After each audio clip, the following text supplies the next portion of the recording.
Guys, welcome to my vlog. Today's video, ituturo ko kung paano magbayad sa GCash. Yung ating hiniram na J-Loan. J-Loan.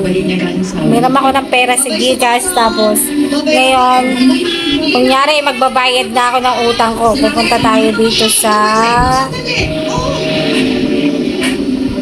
view all service, tapos yung sa Barrow, pupunta tayo sa Barrow guys, tapos sa G-Loan, ayan yung aking nahiram, yan yung aking nahiram na utang, ayan guys, tapos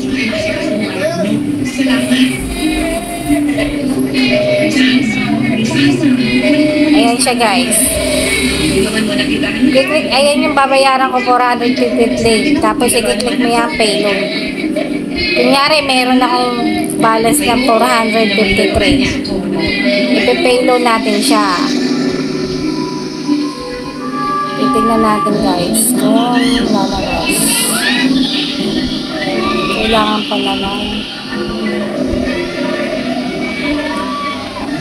Kunyari 453. Tapos next.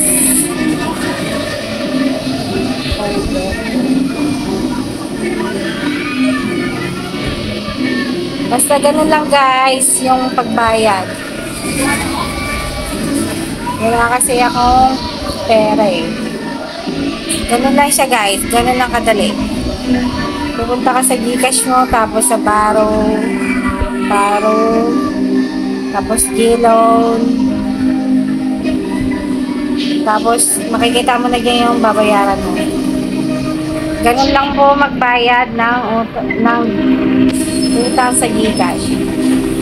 Sana po nakatulong. Don't forget to subscribe my channel. Wala pa akong pera kaya hindi pa ako makabayad. Sa mga gustong malaman kung paano umutang sa GCash, napakadali lang. Lalagay ko na lang po yung link sa baba. Salamat. God bless.